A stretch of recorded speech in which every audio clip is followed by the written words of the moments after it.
नमस्कार, स्वागत है आप सभी का। आप देख रहे हैं एनएमएफ न्यूज। आपके साथ मैं हूं नम्रता चौधरी और मेरे साथ है मेरे सहयोगी अभिषेक पुंडीर।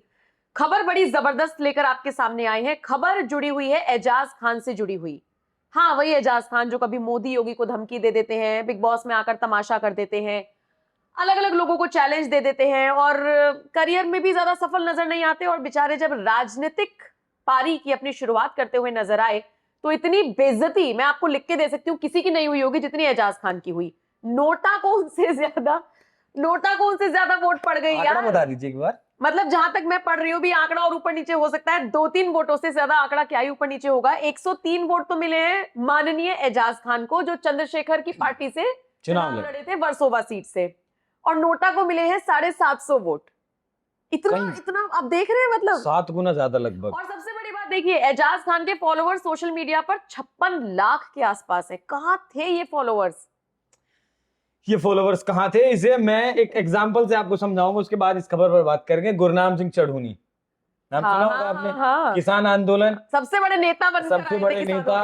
11 महीने पहले 19 में दिल्ली को बंद रखा, फिर लगातार अब 150, 200, 250 दिन तक धरना किया, प्लांट किया गया। मेरे हिसाब से तो ये पहलवान कौन है अपनी, विनेश फोगाट को प्लांट किया गया, चुनाव लड़वाया गया। उन्हीं के साथ साथ खुद भी चुनाव लड़े और लगा कि भाई एक संगठन बनाया, पूरे देश के किसान नेताओं को बुलाया, सबका एक अलग संगठन बनाया जिसके मुखिया गुरनाम सिंह चढ़ूनी बने। चुनाव लड़े, हरियाणा विधानसभा चुनाव का, वोट मिले 1270। और ये तो वो नेता थे जो अपने आप को सबसे बड़ा किसानों का हितैषी नेता बता रहे थे। पॉलिटिक्स एक अलग चीज है, एंटरटेनमेंट एक अलग चीज है। कैमरे पर आकर एजाज खान कभी भी कुछ भी बोल लें, लोग उसे देख लें, उस पर मस्ती कर लें, वो एक अलग चीज है। लेकिन आप जनता के बीच जब जाते हैं तो एकनाथ शिंदे जैसे नेता चाहिए होते हैं, जिनके बारे में कहा जाता है नम्रता कि वो रात को 2 बजे तक भी जागते हैं चुनावों के दौरान, और सुबह 4 बजे तो उन्हें उठना ही है। 8 बजे तक या 10 बजे तक, जब जैसा कि कहा जाता, मेरे ऐसे शब्द नहीं है, कहा जाता है कि राहुल गांधी तकरीबन 10 बजे तक उठते हैं। जब तक राहुल गांधी उठते हैं तब तक वो अपना आधे से ज्यादा शेड्यूल चुनावी प्रचार का खत्म कर चुके हैं होते हैं। महाराष्ट्र की बात कर रहा हूं, एकनाथ शिंदे जैसे नेता। और यही वजह है कि जो मैंडेट मिला है नम्रता, 200 सीटें, 125 सीटें, बीजेपी ने खुद उम्मीद नहीं की होगी, लेकिन उन लोगों ने वहां मेहनत की। तो आप कैमरा पर बोलना, एंटरटेनमेंट इंडस्ट्री में काम करना, वो वोट नहीं दिलवाता आपको। बात करें चंद्रशेखर की, तो अभी उत्तर प्रदेश में भी वो चुनाव प्रचार करने के लिए गए थे। उन्होंने जोर खूब लगाया नगीना की सीट जीतकर। उन्हें ऐसा लगा मानो जग जीत लिया हो, अपूनी भगवान है नगीना सीट जीतकर। जिस तरीके से उनके वीडियोस भी सामने आते हैं, पुलिस के साथ बैठना हो, जनता के बीच में जाना हो। लेकिन हर चुनाव की परिस्थिति एक अलग होती है। लोकसभा चुनाव में एक नारा दे दिया गया कि संविधान खत्म कर देंगे। दलितों के पास जेन्युइनली नम्रता यही एक चीज है वो जो उन्हें अंदर तक हट करती है कि बाबा साहेब अंबेडकर ने जो संविधान लिखा है उसमें जो हमें आरक्षण का अधिकार दिया है, उसे कैसे हमारे उत्थान के लिए। अगर उसे कोई भी हाथ लगाएगा तो वो जलेगा, 100% चलेगा। 303 से 240 पर बीजेपी आ गई तो देखिए फिर भी सरकार बन गई। पर चंद्रशेखर ये भी फेक नैरेटिव था पूरा। कौन सा आरक्षण खत्म कर दिया गया? चंद्रशेखर ने ये नैरेटिव बनाया। नगीना में क्यों बनाया? क्योंकि वहां तकरीबन 40-42% दलित समाज का वोट बैंक वहां है, कुछ वोट बैंक वहां मुस्लिमों का है, तो इसलिए वहां से जीत गए। ये नैरेटिव वहां काम कर गया। वरना चुनाव तो इससे पहले भी लड़े थे, चुनाव तो चंद्रशेखर रावण इससे पहले भी लड़े थे। उस चुनाव में क्या हुआ था? उस चुनाव में हार का सामना करना पड़ा था। तो दोनों चीजें, राजनीति और एंटरटेनमेंट नम्रता, दोनों अलग चीज है मेरे साथ। अब तो ये एजाज को कौन समझाए? तो मतलब चंद्रशेखर भी एंटरटेनमेंट करते थे क्या? नहीं, मतलब वो तो एजाज के अच्छा, एजाज के लिए कह रहे हैं। हाँ। नहीं, लेकिन देखिए मजाक से इतर अगर मैं बात करूं तो एजाज खान जैसे लोगों की, अब सोचिए आप 103 या अब थोड़ा बहुत भी अगर ऊपर नीचे 110 पे आप ले लीजिए तो बहुत शर्म की बात है। 7 गुना ज्यादा वोट नोटा को मिल गया। और मुझे ऐसा लगता है कि आपको अपनी जमीन थोड़ा सा खंगाल लेनी चाहिए थी। आप बनते हैं भाईजान, लेकिन क्या सच में आपको भाईजान मान रहे हैं जमीनी स्तर के लोग? ये बड़ी बात है। कहीं पॉपुलैरिटी हासिल करने के लिए तो नहीं किया चुनाव लड़ना। ऑलरेडी पॉपुलर है, 56 लाख, और हाइप मिलेगा, भाईजान जीत गए गलती से तो नेता बन जाएंगे। नहीं, लेकिन मुझे ऐसा लगता है कि पॉपुलैरिटी तो एजाज खान के पास है, लेकिन लोग मुद्दों से जोड़ पाएंगे या नहीं, ये मुझे लगता है कि वो फैक्टर पे काम नहीं किया। लेकिन मैं बार बार, इसलिए मुझे हंसी आ रही है कि नोटा 750 ले गया। आप समझिए ना, मुझे उस पर हंसी आ रही है कि एजाज खान हो गए या फिर चंद्रशेखर, जिन्होंने उनको कहा कि भैया आप मेरी सीट से उतर जाइए। आपने होमवर्क नहीं किया था क्या? मतलब आपको ये बात अजीब लग रही है कि एजाज खान से ज्यादा जो पॉपुलैरिटी है वो नोटा नोटा किया किए है। हैं। लोगों ने नोटा को ज्यादा पसंद किया, एजाज खान को कम पसंद किया। बिल्कुल। देखिए चंद्रशेखर रावण की पार्टी का बहुत ज्यादा का जनाधार है ही नहीं। चुनाव तो मायावती भी लड़ी है महाराष्ट्र में, लेकिन कहीं आपने नाम सुना है? किसी हॉट सीट पर आपने सुना हो कि मायावती के कैंडिडेट ने टक्कर दी है? बिल्कुल नहीं सुना। बिहार की एक सीट है रामगढ़ करके, एग्जैक्ट नाम मुझे याद नहीं है, रामगढ़ है, वहां बहुजन समाजवादी पार्टी सुबह लगभग 11 बजे के आसपास आगे चल रही थी। उसके बाद नहीं पता, 4 सीटों पर चुनाव हुआ, 3 पर जेडीयू आगे चल रही थी, उसके बाद क्या कुछ हुआ। लेकिन चंद्रशेखर रावण को भी क्या एजाज खान ही मिले? सवाल तो ये भी बिल्कुल है ना। नहीं, मुझे लगता है मुस्लिम फैक्टर, उनको लगा एजाज खान है, यार मुस्लिम नमता जी पॉपुलैरिटी है। उद्धव ठाकरे को मुस्लिम वोट देंगे, एनसीपी शरद पवार को देंगे, एनसीपी अजीत पवार को देंगे, किसे किसे वोट देंगे? चंद्रशेखर रावण को वोट देंगे?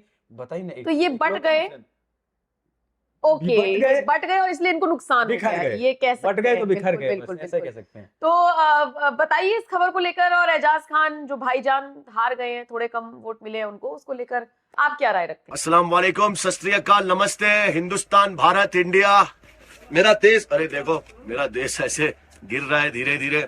अच्छा, मैंने इसीलिए लाइव आया हूं मैं कश्मीर से शूटिंग छोड़ के कि मेरी अम्मी का, उन लोगों का फोन आया, मेरे घर पे लेटर आया। मैंने हार्ली डेविडसन के बारे में, मैंने गाय माता के बारे में एक मैसेज छोड़ा कि देखो गाय माता का ये बिक रहा है। मैं ये बोल रहा हूं कि हिंदुस्तान में ये गौ रक्षक है, ये सब लोग मिलकर इंसानों को मार रहे हैं। हमारे कई लोगों को मार दिया गया, इंसानों को, और कोई कुछ नहीं बोल रहा है। मेरे पास एक बहुत बड़ा मुद्दा है इन लोगों के लिए, इतना बड़ा मुद्दा है, अगर आप लोग मर्द हो, माई के लाल हो, मोदी जी, योगी जी और गौ रक्षक, ये है हार्ली डेविडसन। हार्ली डेविडसन ये बेल्ट है, ये मैंने कल एयरपोर्ट से खरीदा है।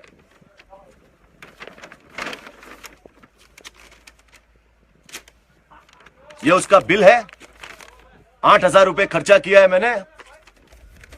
अब मैं गौ रक्षकों से और मोदी जी से और योगी जी से यह बोलता हूं कि हार्ली डेविडसन गाय माता का बेल्ट बेच रहा है।